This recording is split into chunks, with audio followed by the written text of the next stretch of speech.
Of 30 seconds to look at questions 1 to 3.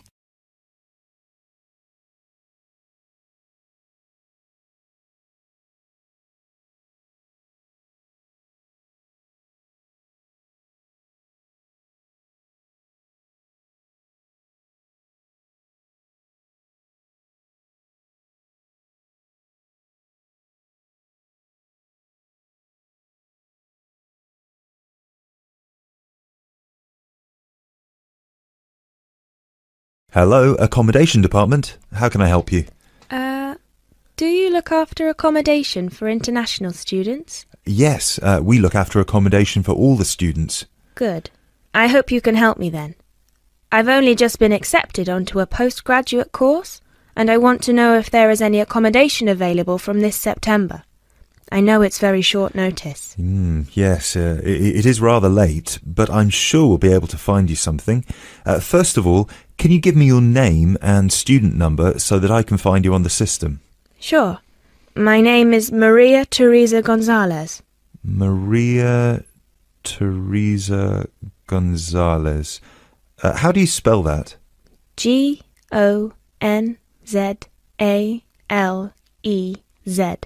Thank you. Got it. And your student number, please? SHU 300715PG. SHU 300715PG.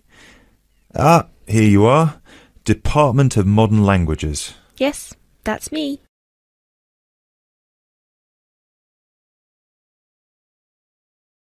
You now have 30 seconds to look at questions 4 to 7.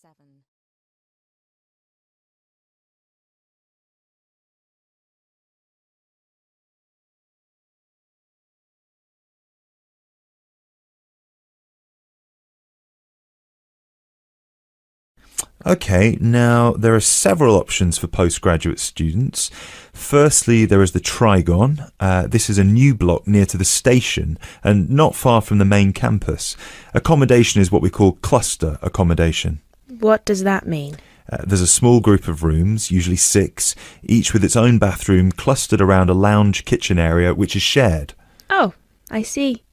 That sounds good. They are very popular. The price for these is £99 per week, and we do have some availability left. However, for postgraduate students, there are other options. And what are they? There's another apartment block called The Cube, located near the west gate of the campus. Accommodation there is in 1 or 2 bedroom self-contained flats. So, the cube is self-contained? How does that work? Well, basically, they're just like ordinary apartments. Each apartment has 1 or 2 study bedrooms with ensuite bathroom, a lounge and a kitchen. And what is the price of those? For the 1 bedroom, it is £180 per week, and for the 2 bedroom, it is £110 per week for each person. And can I choose who I share with? If you have a friend and you would like to share with them, of course, we can reserve a 2-bedroom apartment for you both. Otherwise, you just have to share with whoever else is there. Obviously, it will be another woman. I will have to think about this.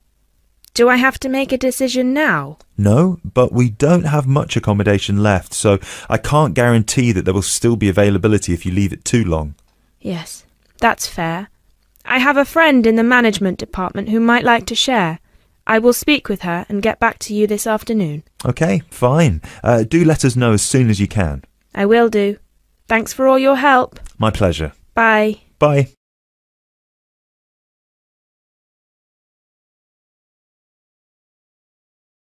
That is the end of part 1. You now have half a minute to check your answers.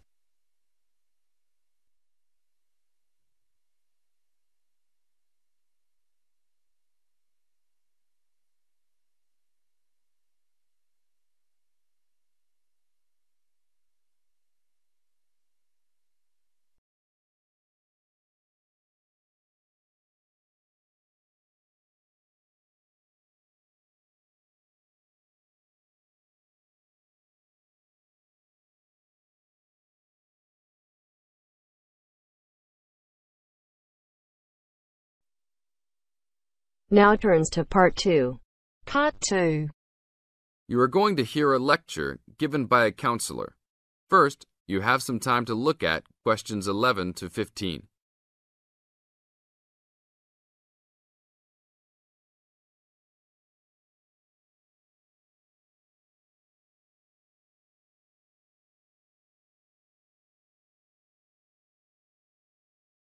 Now listen to the tape and answer questions 11 to 15. Hi, I am your counselor for this year.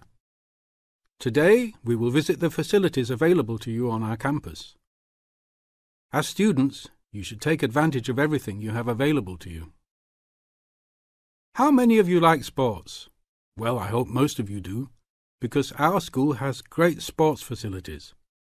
We have an indoor gym with state-of-the-art equipment.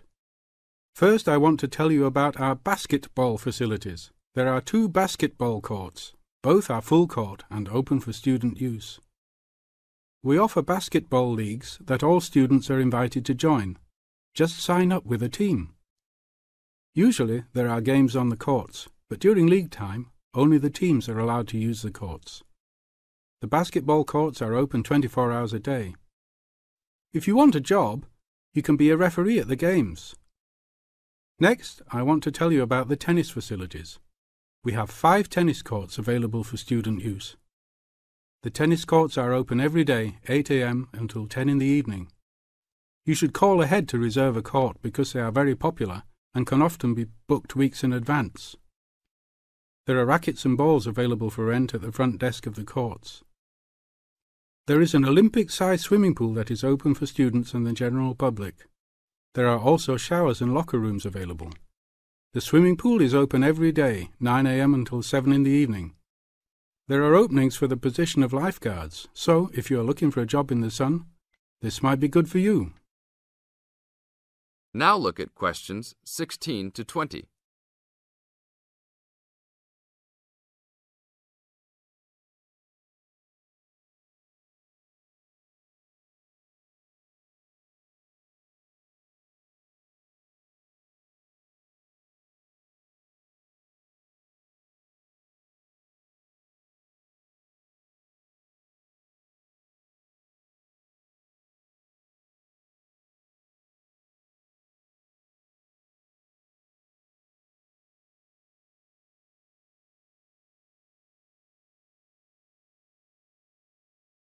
Now listen to the tape and answer questions 16 to 20. There are also 2 weight rooms and a gymnastics room. The weight rooms have all the standard equipment available. Please check with the gym to see the open hours because they vary from time to time.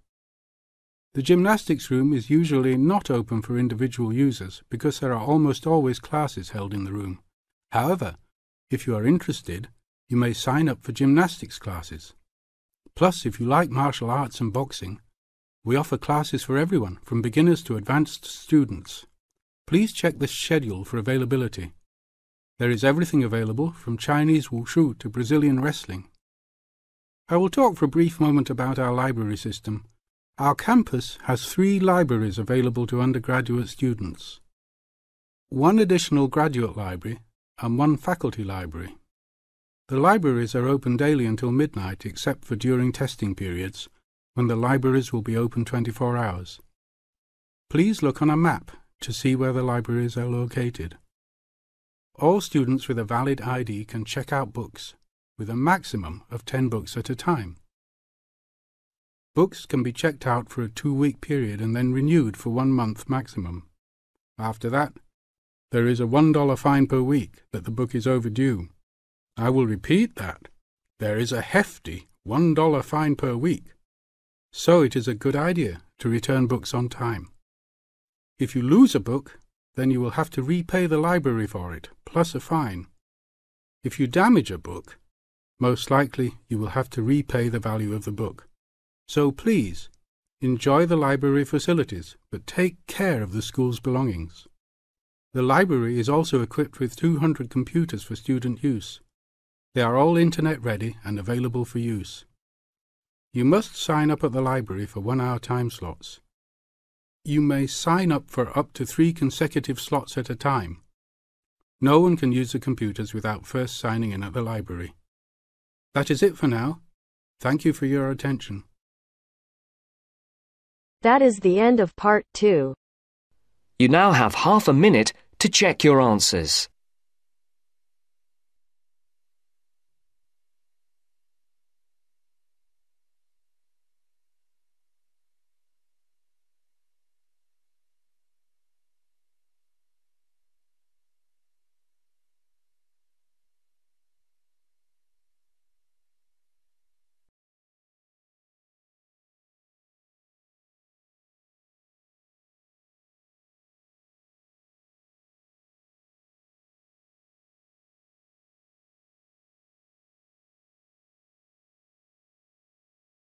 Now turns to part 3. Part 3. You will hear a student, Alex, asking his tutor for advice about essay writing. You now have 30 seconds to read questions 21 to 27.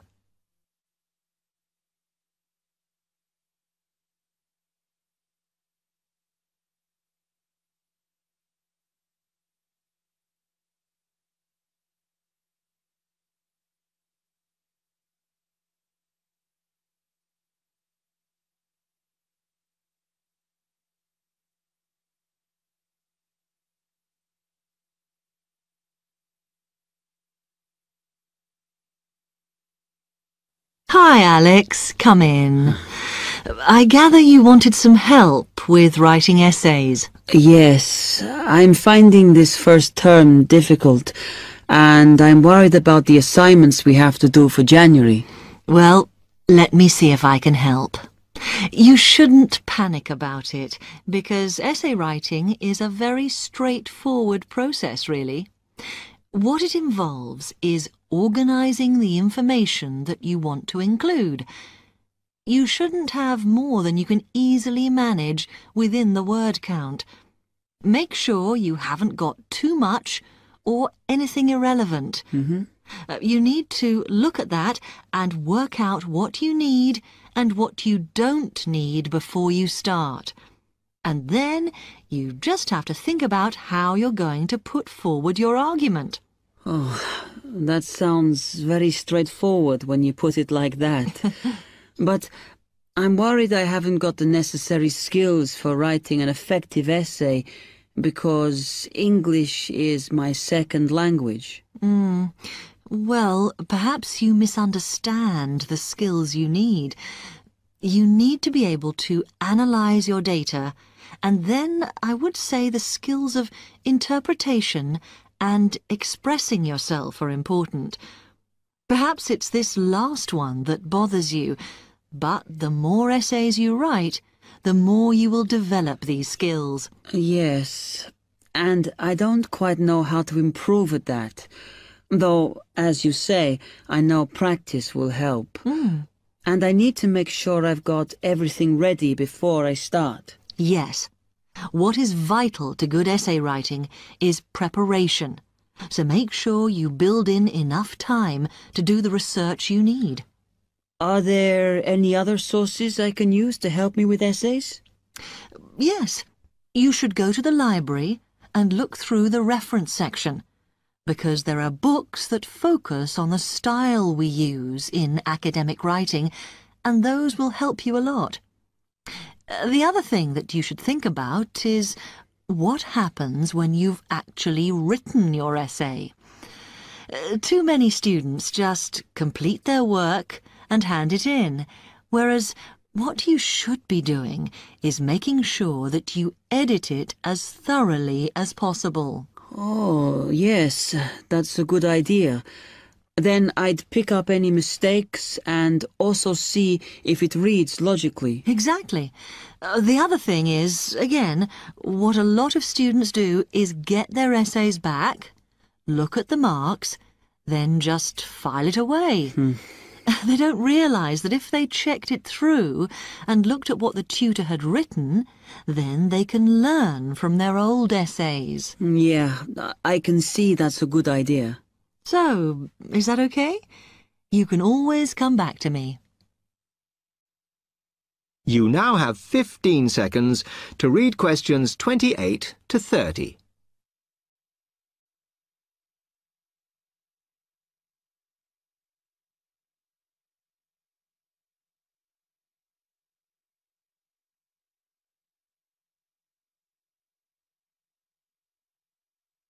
Actually, there were a couple of other things I wanted to ask you about essay writing. I had a few thoughts of my own about what I should do, such as really taking good notes when I'm reading, because that helps, doesn't it? I think it improves your knowledge rather than your actual writing. But one tip I can give you is to try and not read too much. Otherwise, you end up including irrelevant material in your essay. Remember to stay on task. Yes. Sometimes I have problems interpreting the questions correctly, or the whole question seems overwhelming to me. What I try to do is highlight the key parts and divide it into smaller chunks so I can manage it. Well, you might find it useful to break it down even further by making sure you understand all the words perfectly before you start. Things like assess or comment and such like. Yes, I see. Sometimes, after an objective analysis, the question actually asks you for a subjective opinion. But you must remember to support your arguments if that's the case. One final comment I can make is about using your own words. You must try to do this as far as possible. You're expected to summarize what you've read, not just string together a list of quotations. In fact, you shouldn't have too many. Just use them where it's really important. Okay, thanks. Do you read other students' essays when you've finished? No. Why? Is that a good idea? Well, you can confuse each other, so I'd advise against it. But it's up to you. Okay. Thanks very much for your time.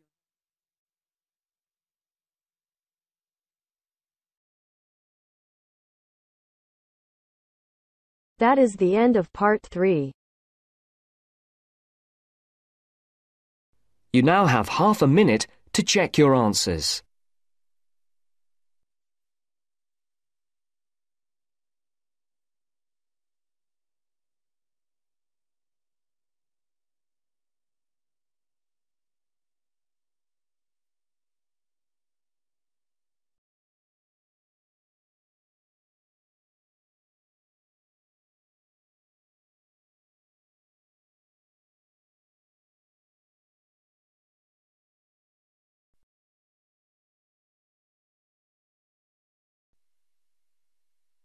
Now turns to part 4. Part 4. You are going to hear a conversation about using recorded delivery and registered post. First, you have some time to look at questions 31 to 40.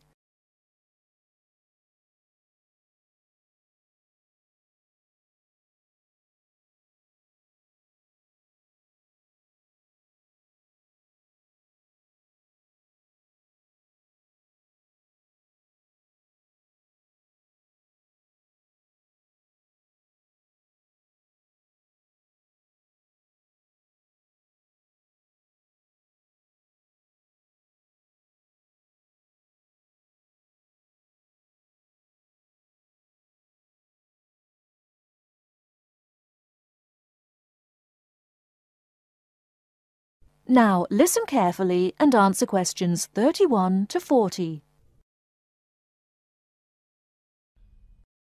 Tom, where are you going? To the post office. I'm going to send some packets to Leeds. Do you know the best way to send them? Well, if your need is for a record of posting and delivery rather than compensation for loss, recorded delivery is particularly suitable for sending documents and papers of little or no monetary value. Well, what can we send for recorded delivery? All kinds of inland postal packets except parcels, airway and railway letters and parcels. The service does not apply to mail for the Irish Republic. I see. How do I post them? You should get a certificate of posting form from the container in the post office and follow the instructions shown on the reverse. The certificate will be your record of posting. Can I send anything in the post? No, you can't. You must not send banknotes, currency notes, and some valuable things because there is no special handling in the post. Recorded delivery mail is carried with the ordinary unregistered post, and there is no special security treatment. How do we use recorded delivery? Well, when your letter or packet is delivered, it is signed for by the recipient and a record is kept by the post office. The post office does not undertake to deliver recorded delivery or any other mail to the addressee in person, but to the address shown. You can obtain confirmation of delivery by completing an advice of delivery form either at the time of posting or later. This form will be signed by a post office official, not by the addressee of the recipient. A fee is payable, which is lower if the form is handed in at the time of posting. Is there any compensation for loss? Well, compensation is limited. Compensation may be paid for loss or damage, but will not be paid for money or any other inadmissible item. If you want a speedy service for articles of value with extra security of handling en route, and wish to have compensation in the event of loss or damage, you should use registered post. What can we send if we use registered post? Any first-class letter or packet, except airway letter or railway letter. How do we post? What should we do? Well, you should make sure that the packet is made up in a strong cover, and then it is fastened with wax, gum, or other adhesive substance. Hand the packet to the post office counter clerk, together with the cost of postage and the registration fee. Do not post it in the posting box. Make sure that the fee paid is adequate to cover the value of the content. The counter clerk will give you a certificate of posting, which he has initiated with the date stamped. Is there any special security for the registered post? Yes, all registered mail receives special security treatment. Packing is very important because registration is not in itself a safeguard against damage. The contents of registered packets must be adequately packed. How do we pack then? Do we have to use special envelope? Yes, you have to send the articles in one of the registered letter envelopes sold by the post office.